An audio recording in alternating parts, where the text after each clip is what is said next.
Testing one.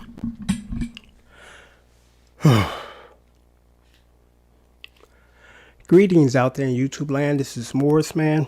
As always, I thank you guys for coming to my channel. I'm going to entitle this video, Please Be Careful Outside. You know, what we're dealing with is something that we have not dealt with in our lifetime so far. You know, the last time we had a major pandemic was probably, what, 1913? The Spanish flu or something like that. You know, so this is definitely new to our generation, you know, and hopefully our next generation won't have to deal with this because by the time this party is over, quite a few people would have passed away. It's already like, I think, 200,000 people in this country and over 4 million cases and growing every single day. This is not a joke, my friends. This is not. We need to take this extremely serious because there's some people that just refuse to do that. You know, I look at it this way, and I could be wrong, but I'm thinking in these terms. They say that probably by December, January, they might have a vaccine. So I say to myself, I can sit my ass down for 4 months, you know? I mean, of course, you got to go get up and go get grocery and other necessities, things that you can't live without. But everything else, I can shut down. Because I think of it in these terms. Especially if you're young, it's like, okay, if you just give up one summer, you might live to see 30 more, okay? If you refuse to give up one summer and ignore this, this might be your last summer, you know? It's not that difficult to think in those terms, but you got some people that just refuse to comply because I'm taking this serious because I fall in that high category group, you know? I'm past 50, I'm black, I got diabetes, so I'm like, I'm not trying to go out there and get a death sentence. You know, I've had family members that have contracted this because they went to the barber shop, they out and about. You know, it's not a necessity to be out there today, but they out there anyway. You know, I'm looking at my neighbor last summer. For some reason, he's a grown-ass man and still got a bunch of young guys hanging around him like he's reliving a childhood of no responsibility. And fast forward this summer, pandemic kicking in, happening. They still out there like nothing has happened, nothing is going on, no masks, all up in each other's faces, shirts off. You know, I'm like, you know, we need to take this serious. You know, if you don't do it for you, do it for your kids. You know, if you have kids, you want to be around until you can't be around no longer to look after them, to take care of them, you know, to love them and then for them to love you. Because I've seen people as early as 4 days ago in the supermarket, no mask on and no gloves. And that's the other thing, you know, a lot of people are putting on the mask and taking it serious. But guess what? The majority of the time you catch stuff like the flu and stuff like that, you contract it by touching shit, you know, touching it, then doing this and not really being aware of what you're doing and all in your finger and up in your eyes and all that stuff. You know, I know most of us are not doctors, but, you know, please follow the doctor's instructions. You know, put your gloves on, put your mask on.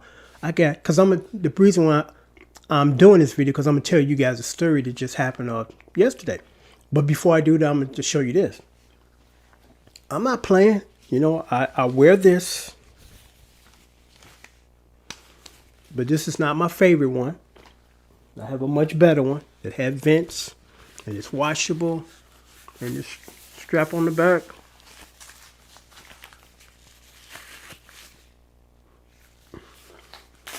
And then when I'm somewhere where I think that, you know, it's a possibility of coming down with it because you have to go to the grocery store. Well, it's a face shield. I can't put it over my face, but it goes over the head like that. And let people look and laugh all they want to. Because I'm like, hey, you can laugh today. You might be dead tomorrow. You know, I'm not trying to die, especially like that, because most people don't realize how these people end up dying. It affects their respiratory system where you can't breathe. Can you imagine that? Just think about that for a moment. You can't breathe. Or 70% of your breathing capacity has been shut off.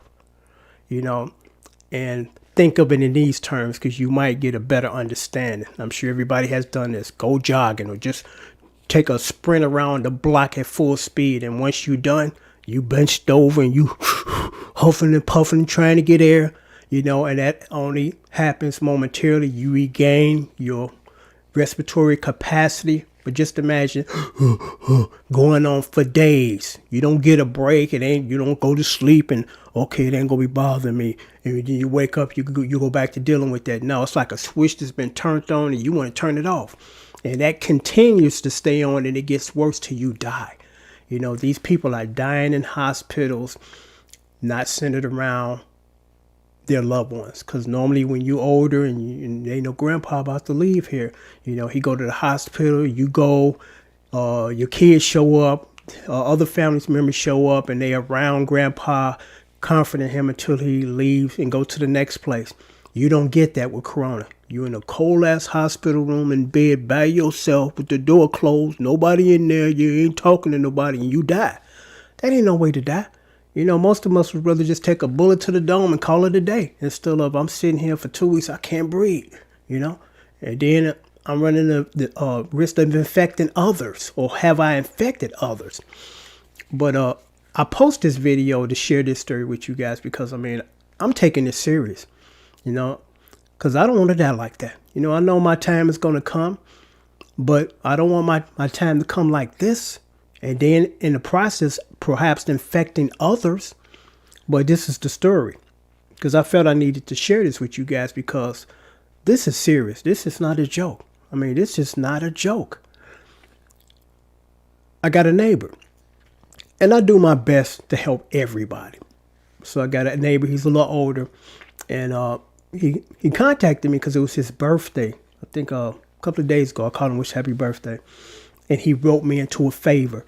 He said, could you, I have to go to a doctor's appointment, get some blood work done. Could you take me? I'm like, okay, no problem.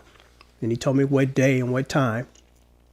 So we hung up the phone. I said, you know what? I need to call him back because I got to give him a list of the conditions, because I'm not playing with this. I'm like, hey, I need to take this serious until there's a bona fide vaccine that's available, because this might be around for years.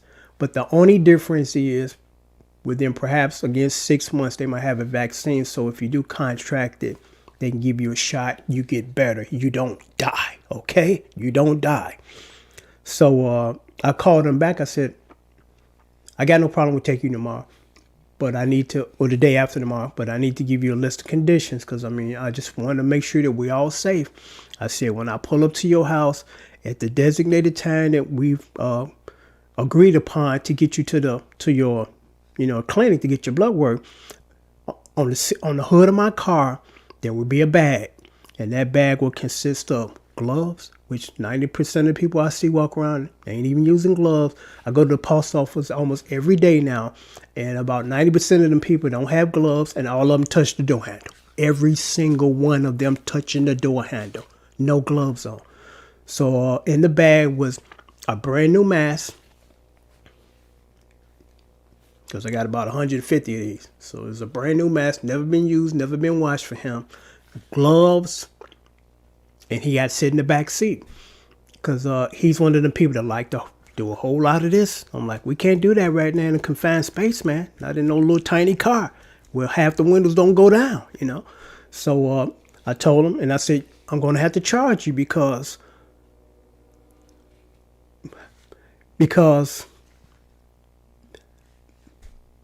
I'll make a long story short when it comes to that.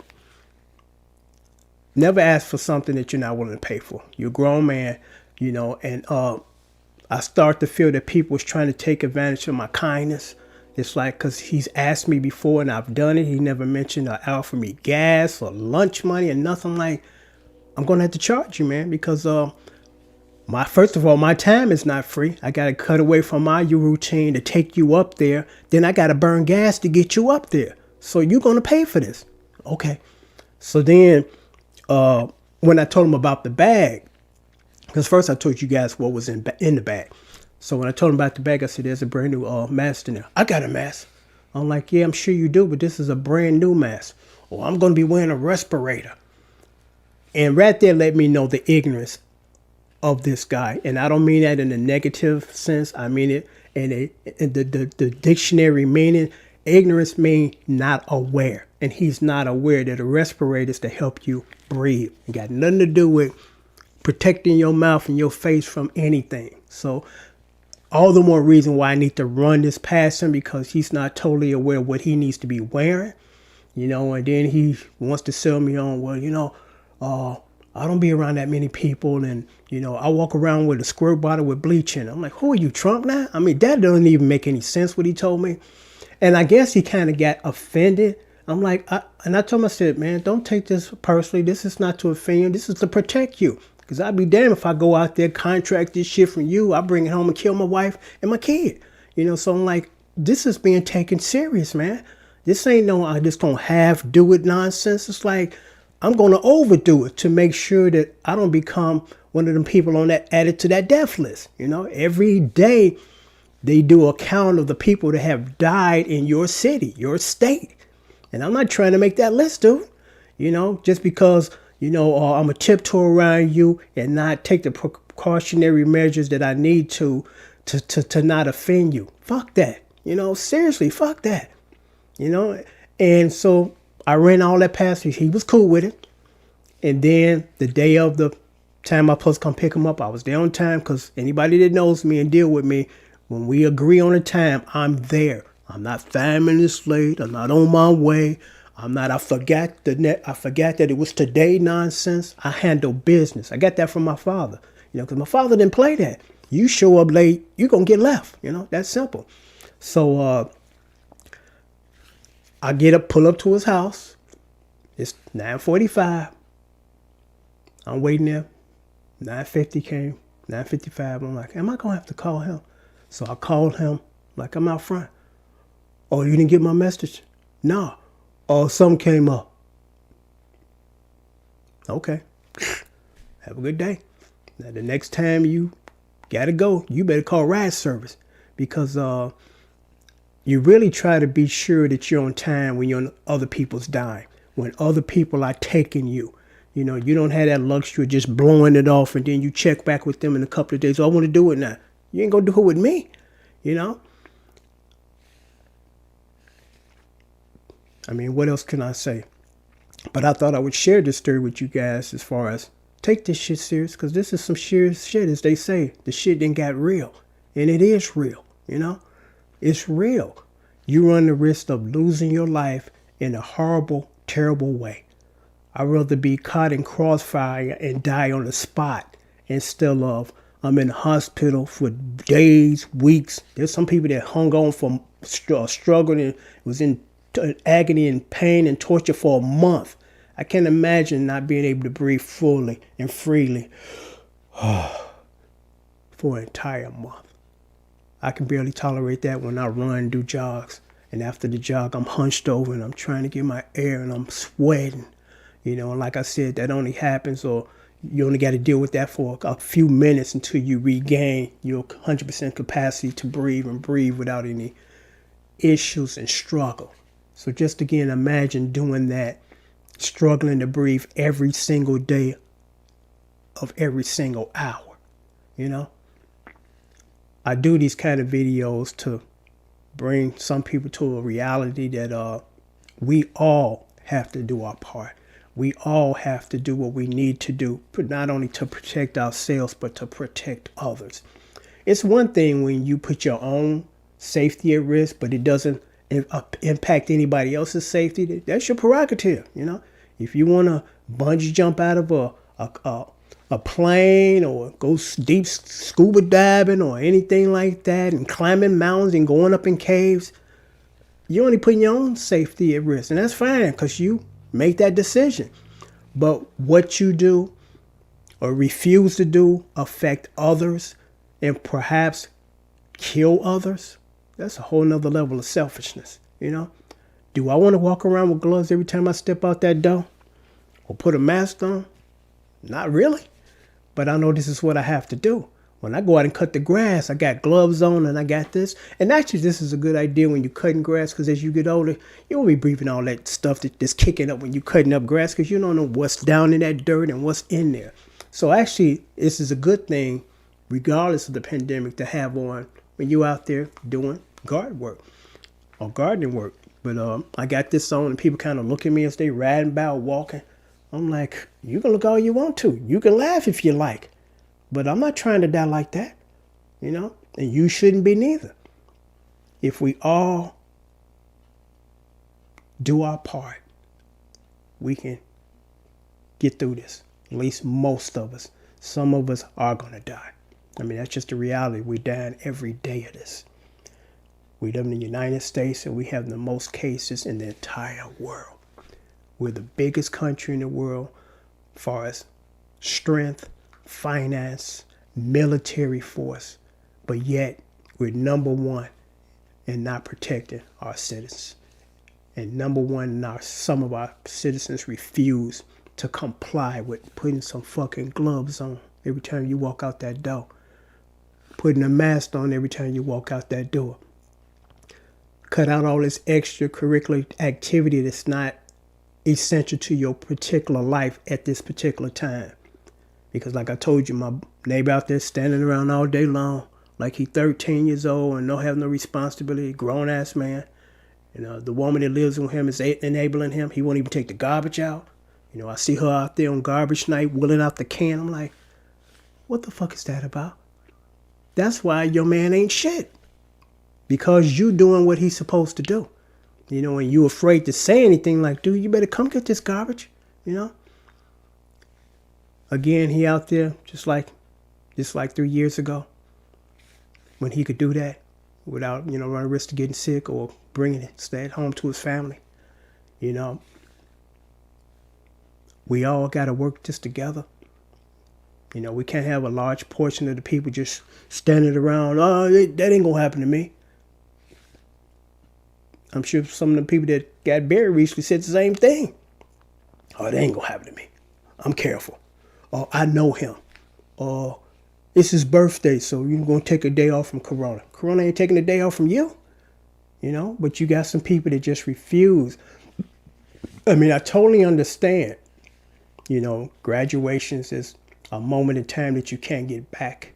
You know, it's something you look back on proudly. And unfortunately, these kids this year are being robbed of that. I really feel sorry for them. But I would feel even more sorry for them if they died. You know? You know, maybe perhaps next year they will make up and have a ceremony for the kids of this year who couldn't have it this year. Once we get past this and get a vaccine and get this under control and the numbers start to go down dramatically, as opposed to they're constantly rising. They're constantly rising. They're not even slowing down. They're still rising. You know, so we want to do our part until we can get this under control. Because again, think about this. I know nobody wants to give up a summer and a winter. You know, you don't get it back. But guess what? If you refuse, you might not get any more. You know, what's more important? This summer, and it'd be your last summer, or you comply 100%, and then you can have all the summers you can have until it's time for you to actually leave here in your 50s, 60s, 70s, or even 80s. And still you 34 years old and you dead, you know, and how that impacts your family. You know, you're a young man to have a family, a little kid or kids. You leave here, who's going to help take care of them? You know, mama now going to struggle because half of the salary that was coming in is gone. You know, or perhaps you infected her too and she's going to be leaving. Your kids might be leaving too, or maybe they're contracted but they're surviving because they're young. You know, these are things that we all have to think about. We can't ignore it and somebody else's problem. It ain't going to happen to me. You know, we can't think like that. We got to think like, what if that did happen to me? Or what if the possibilities of that happening to me are strong? What can I do to offset that? Put your gloves on. Put your mask on. Keep people out of your house at this time that don't live in your house. You know? Real simple. You know, regardless if they just your friends or your family, if they ain't living here, they shouldn't be here. And if they're here, they should be here for a short period of time with a mask on. And the reason why they're here is it's essential for them to be here. As opposed, I just feel like celebrating. It's my birthday. I got bored at home. It's okay and it's safe to come over here. You know, you can't give yourself excuses, because those excuses can end in your life and put you 6 feet under. That's simple. So I'm going to leave you guys with that. Put your gloves on. Put your mask on. You know, if you got a face shield and you out in the crowd for a long period of time, put your face shield on too. Till next time, take care. I do these videos because I care about you guys. I want you to be around next year this time, and we can enjoy life continuously until it's our time to naturally go, as opposed to he left too soon. He should still be here, and he shouldn't be leaving here for another 30 years. You know, it's still your life got cut short because you decided to take cut corners and just ignore what's in front of us. And what's in front of us is something to deal with. It's something to reckon with. Again, never in history, or should I say in our lifetime, we've ever experienced anything close to this. You know, really. Take care.